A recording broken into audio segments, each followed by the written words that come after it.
यासो हैरान होकर कह रही थी, मुझे एक बात समझ नहीं आई, आखिर यूहो जू सेंशी की सोल रिप्लेसमेंट टेक्निक को इस्तेमाल कैसे कर पाया। जिस पर मिस टांगो टंगो से एक रेयर बीस्ट के बारे में बताती है, जिसके बारे में वो बता रही थी कि पिछली बार जब हम लोग जंगल गए थे तो यूहो ने अपनी 5th सोल रिंग को हासिल करा था। इस सोल रिंग में इम्प्रिंटिंग स्किल्स है, यानी कि यूहो स्किल का इस्तेमाल करते हुए किसी की भी टेक्निक को कॉपी कर सकता है। जिस पर तो जू सेंशी भी फ्लेक्स करते हुए कह रहा था कि मेरी ये सोल रिप्लेसमेंट टेक्निक है ही इतनी ज्यादा कमाल की कि मैच के शुरू होने से पहले खुद यूहो मेरे पास आया था ताकि वो इस टेक्निक को मुझसे कॉपी कर सके। यहाँ फर्स्ट मैच जीतने के बाद हम देखते हैं कि सेकंड राउंड में फाइट करने के लिए स्नो डीमन सेट का एक और वॉरियर तेसी के साथ अरीना में जम कर देता है, जिस लड़की का नाम चेनलू था, जो कि फर्स्ट से अरीना में आते हुए यहाँ यूहो से कहता है कि तुम्हारे पास भी बॉडी मार्शल सोल है, इसी वजह से ब्रदर यांगफेंग ने तुम्हें हमारे ही सेट का हाफ मेंबर समझा। लेकिन मैं अपने ब्रदर यांगफेंग की तरह नहीं हूँ, मैं तुम पर जरा सा भी रहम नहीं दिखाऊंगा। जो सुनकर दूसरी तरफ यूहो भी मुस्कुराकर जवाब देते हुए कहता है कि मैं तो हमेशा से ही टांग सेट का मेंबर था, तो भला वो मुझे क्यों ही अपने सेट का मेंबर समझने की गलती कर रहा है, इसमें तो मेरी कोई भी गलती नहीं।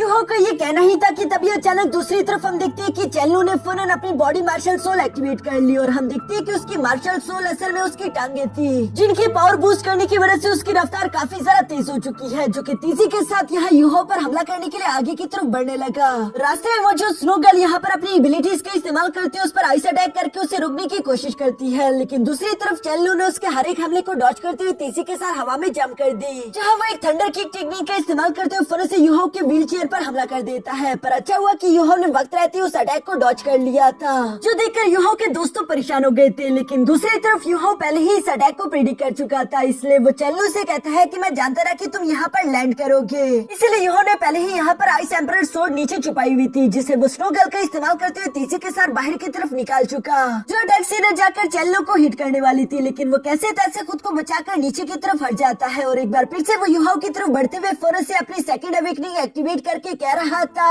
यूहो मानना पड़ेगा कि तुम्हारी नजर तो कमाल की है, लेकिन फिर भी हमारी सेकंड अवेकनिंग के सामने तुम्हारा कोई मुकाबला नहीं। असल में इस सेकंड अवेकनिंग की वजह से हम देखते हैं कि उसकी रफ्तार बिजली जैसे तेज हो चुकी थी, जहां वो फौरन ही हवा में आते हुए अपनी शैडो लाइट टेक्निक का इस्तेमाल करके फौरन से यूहो पर हमला बोल देता है। ये अटैक वाकई में काफी ज्यादा टेरिफाइंग था, क्योंकि चेनलू भी एक ब्रोंज लेवल का सेकंड अवेकनर है। यूहो जानता था कि इस अटैक को डॉज करना उसके लिए काफी ज्यादा मुश्किल होगा, इसलिए हम देखते हैं कि उसने टियानमिन की लाइफ रिफ्लेक्शन शील्ड को फौरन से एक्टिवेट कर दिया, जिस पर दूसरी तरफ चेनलू की शैडो लाइट टेक्निक सीधा जाकर टकरा जाती है। यहाँ यूहो इस अटैक्स को टकराता हुआ देखकर अपने मन में खुश होते हुए कह रहा था कि शाबाश चेनलू, और ज्यादा जोर लगाओ, क्योंकि तुम जितना ज्यादा जोर लगाओगे उतना ही ज्यादा मेरा फायदा होगा। दूसरी तरफ चेनलू को भी थोड़ा देर से ही सही लेकिन अंदाजा हो गया था कि ये लाइफ रिफ्लेक्शन शील्ड तो मेरी ही अटैक की एनर्जी को एब्सॉर्ब करके मुझ पर बाउंस बैक करने वाली है। उसका बस ये सोच रही था कि तभी अचानक हम देखते हैं कि बिल्कुल ऐसा ही हुआ, जहाँ एक बहुत बड़े एनर्जी बाउंस बैक के साथ हम देखते हैं कि चेनलू तो उड़ता उड़ता फौरन से दूर जा गिरता है और चीफ रेफरी ने फौरन से यूहो को इस सेकंड राउंड का भी विनर डिक्लेयर कर दिया।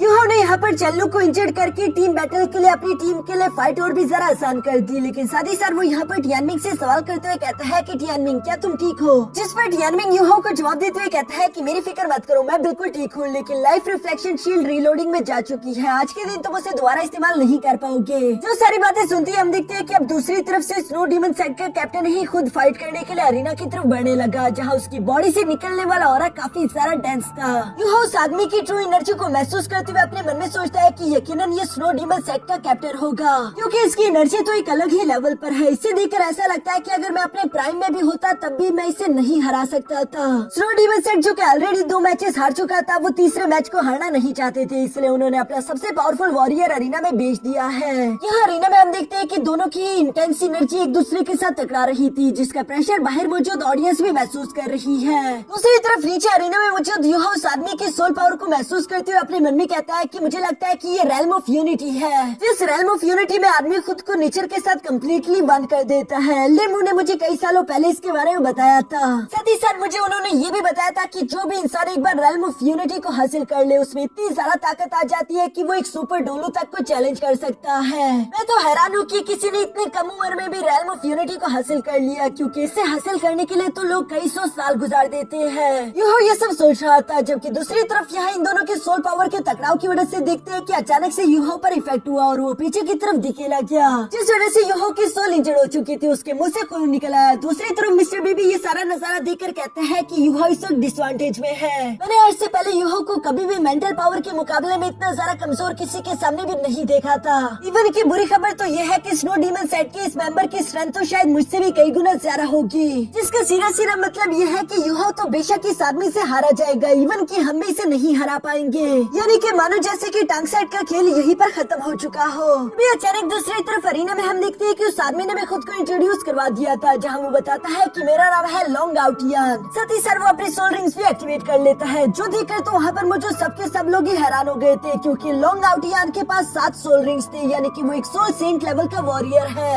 जो देखकर यूहो अपने मन में कह रहा था कि अब तक इस सोल फाइटिंग कंपटीशन में मैंने कई सारे सोल सेंट्स का मुकाबला किया, लेकिन उनमें से कोई भी ओरिजिनल सोल सेंट नहीं था, क्योंकि सबके सबने इनहेंसिव सोल गाइडेंस टूल का इस्तेमाल करते हुए खुद की पावर इंक्रीज करी थी, सिवाय इस लॉन्ग आउटियन के, क्योंकि इसके पास जो भी पावर्स है वो इसने खुद ही ट्रूली प्रोसेस करी। और चूँकि जिस भी कल्टिवेटर की बुनियाद स्ट्रॉन्ग होती है, जिसने किसी तरह के बाहर के इक्विपमेंट का इस्तेमाल करते हुए खुद की पावर को इनहेंस न किया हो, उसे हराना उतना ही ज्यादा डिफिकल्ट है। इसी वजह से हम देखते हैं कि प्रिंसेस वीना भी यहाँ पर ये सब सोचकर काफी ज्यादा खुश हो रही थी, लेकिन नीचे की तरफ मौजूद अरीना में यूहो ये सब देखकर भी घबराता नहीं, बल्कि वो अपने मुंह पर लगे हुए खून को साफ करते हुए कहता है कि अब मैं बिल्कुल भी होल्ड बैक नहीं करूंगा, बल्कि इस बार मैं अपनी पूरी चाल लगा दूंगा, चाहे इस फाइट का जो मर्जी रिजल्ट निकले। ये कहती यूहो ने फिर से अपने पर्पल एक्सट्रीम डीमन आई की पावर एक्टिवेट कर ली, जिसका इस्तेमाल करते हुए एक सोल शॉक टेक्निक से फौरन सामने की तरफ मौजूद आउटियन पर हमला कर चुका। जिस सोल शॉक टेक्निक को अपनी तरफ बढ़ता हुआ देखकर आउटियन घबराता नहीं, बल्कि उल्टा उसने मुस्कुराना शुरू कर दिया था, और हम देखते हैं कि वो सिर्फ एक ही हाथ का इस्तेमाल करते उस अटैक को रास्ते में ही डिस्ट्रॉय कर देता है। ये देखकर तो यूहो भी सरप्राइज हो गया, और वो हैरान होते हुए कहता है कि क्या मतलब, इसकी मार्शल सोल बॉडी इसकी स्किन है, जिसकी सेकंड अवेकनिंग भी ऑलरेडी आउटियन कर चुका है। यूहो को ये समझ नहीं आ रहा था कि इसकी सेकंड अवेकनिंग आखिर सिल्वर लेवल की होगी या फिर एक गोल्ड लेवल की।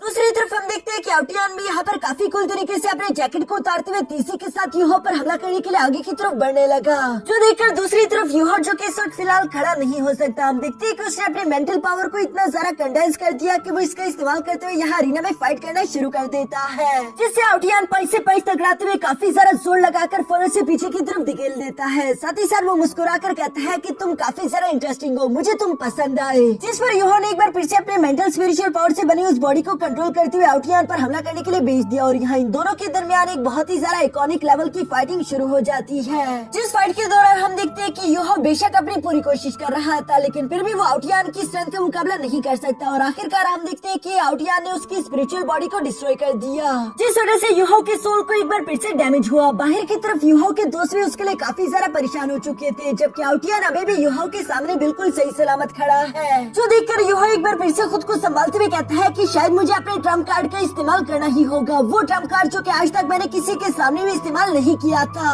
ये असल में यूहो की एक unique battle fusion skill technique थी, जिसके लिए हम देखते हैं कि यूहो ने अपने दिल के अंदर से कुछ एनर्जी बाहर की तरफ निकाल दी थी, जिस एनर्जी को देखकर तो मिस टांग वुटोंग भी मुस्कुराने लगी, जैसा कि वो इस टेक्निक को पहले से ही जानती हो, और हमें देखने को मिलता है कि असल में ये एनर्जी भी मिस टांग वुटोंग की ही थी, जो कि यूहो ने अपने दिल में स्टोर करके रखी हुई है। हम देखते हैं कि यूहो ने यहाँ पर गॉडेस ऑफ लाइट की एनर्जी, साथ ही साथ अपनी स्पिरिचुअल आइज की एनर्जी, और साथ ही साथ एक हिडन वेपन, तीनों की पावर को एक साथ कंबाइन कर दिया था। ऐसा करने की वजह से यूहो ने अपनी एक new fusion skill technique develop कर ली थी, जिसे वो किंग ऑफ हेल ऑर्डर बोलता है। सब लोग ही यहाँ यूहो की इस न्यू टेक्निक को देखकर काफी सारा सरप्राइज दिखाई दे रहे थे। तभी अचानक हम देखते हैं कि यूहो ने उस न्यू टेक्निक का इस्तेमाल करते हुए कुछ हिडन वेपन्स नीडल को तेजी के साथ यहाँ आउटियन की तरफ थ्रो कर दिया। ये नीडल्स का ऑरा काफी सारा मिस्टीरियस था। आउटियन भी समझ चुका था कि उसे अपनी सेकंड अवेकनिंग करनी ही होगी, वरना वो इन नीडल्स के सामने भी स्टैंड नहीं कर सकता। जो सब सोचते हैं, अचानक से हम देखते हैं कि आउटियन ने वहाँ पर अपनी सेकंड अवेकनिंग करना शुरू कर दी। इसी वजह से उसकी बॉडी से काफी सारा एक्सट्रीमली हाई एनर्जी अनलीश हो रही थी। वहीं की तरफ मौजूद मिस वीना भी ये देखकर हैरान होते हुए कहती है कि आखिर ये कैसे मुमकिन है। यूहो वो पहला इंसान है जिसने आउटियन को अपनी सेकंड अवेकनिंग इस्तेमाल करने के लिए मजबूर कर दिया है।